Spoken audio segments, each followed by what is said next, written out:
कभी कभी होती है। मैं बुद्ध की मजबूरी सोच के परेशान होता हूँ कई बार, और फिर मैं सोचता हूँ कि काश ये शोधरा जैसा व्यक्तित्व सबका होता। बुद्ध की रियल कहानी क्या है शायद किसी को नहीं पता। मैं जिस कहानी की बात कर रहा हूँ, मैथिली शरण गुप्त नाम के एक बड़े प्रसिद्ध कवि ने यशोधरा नाम की पुस्तक में वो कहानी लिखी है, भूमिका में जिक्र किया। बुद्ध बचपन से ही थोड़े से वैरागी किस्म के व्यक्ति थे। उनकी कुंडली देख एक ज्योतिषी ने बताया भी था। माता पिता बहुत परेशान थे। शुद्धोदन उनके पिता का नाम था। माता पिता ने बहुत कोशिश की कि इस बच्चे का मन विरक्त ना हो। अच्छा महल बनवाया, सारी सुविधाएं दी। जैसे ही बुद्ध थोड़े से किशोरावस्था में आए, उस समय की दुनिया की सबसे खूबसूरत महिला से, लड़की से, यशोधरा से उसकी शादी करवा दी। यशोधरा के पिता ने काफ़ी एग्जाम लिए बुद्ध जी के, वो सारे एग्जाम में पास हुए तब जाकर शादी हुई, ऐसे नहीं हुई। शादी हुई तो बुद्ध भी ठीक था, रमे रहे उस जीवन में। बेटा हुआ उनका राहुल। अब बुद्ध की विरक्ति का भाव बढ़ता जा रहा था।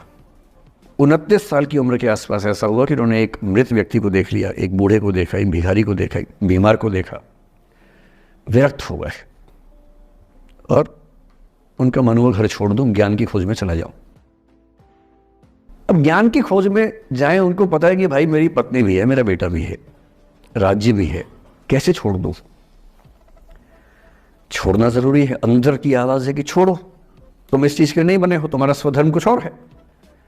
बाहर की जिम्मेदारी है कि छोड़ नहीं सकते। मैं अनुमान करता हूं कि बुद्ध ने शायद अपने पिताजी से कहा हो कभी कि पिताजी मैं बहुत परेशान हूं, छोड़ना चाहता हूं। तो पिता ने समझा बुझा के मना किया होगा कि बेटा शोभा नहीं देता, ऐसा मत करो। हो सकता है पत्नी से भी बात की हो। पत्नी ने भी कहा हो कि ये क्या बात हुई, हम सबका जीवन तुम पे टिका है, बच्चा अभी बिस्तर से भी नहीं उतरा है, अभी तो चलना भी नहीं शुरू किया है, तुम ऐसी बात कर रहे हो। इसका जिक्र नहीं मिलता इतिहास में कि ये बात हुई कि नहीं हुई। और एक दिन बुद्ध ने तय किया और वो आधी रात को पत्नी और बेटे को सोता हुआ छोड़ के चले गए। इसको बौद्ध परंपरा में महाभिनिष्क्रमण कहते हैं, बुद्ध का अपने घर से निकल जाना। अब बुद्ध चले गए, लेकिन मैथिली शरण गुप्त यशोधरा के पर्सपेक्टिव से बुद्ध को देख रहे हैं। यशोधरा बहुत परेशान है, भाई पति चला गया है, बच्चे का पिता चला गया, मजाक थोड़ना है। राजा परेशान है कि उनका उत्तराधिकारी चला गया है। यशोधरा इतनी परेशान है, बहुत लंबे समय तक छंद आते रहते हैं कि वो कितनी बेचैन है, कितनी परेशान है। लेकिन यशोधरा की सबसे बड़ी परेशानी इस बात से नहीं कि बुद्ध चले गए, इस बात से है कि बिना बताए चले गए, भरोसा नहीं किया। और वो अपनी सहेली से कहती है, सिद्धि हेतु स्वामी गए, यह गौरव की बात। मुझे गर्व है कि मेरा पति इतने महान काम के लिए गया है।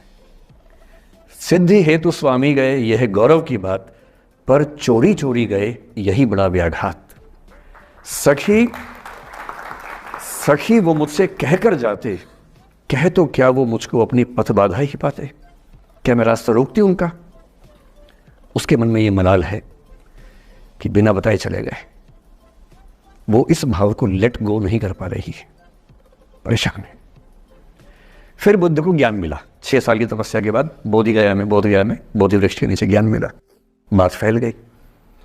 जो 5 शिष्य बुद्ध को छोड़ के भाग गए थे उनके बुरे वक्त में, उन्हीं 5 को बुद्ध ने सबसे पहले ज्ञान दिया सारनाथ में, जिसको धर्म चक्रावर्तन कहते हैं।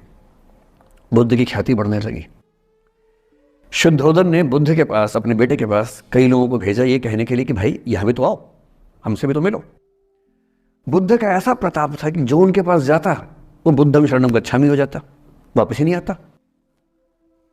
तो फिर शुद्धोदन ने बुद्ध के बचपन के एक दोस्त को ये कह के भेजा, भैया मैं जानता हूं तुम वापस नहीं आओगे, पर प्रभावित होने से पहले बोल देना कि पापा याद कर रहे थे।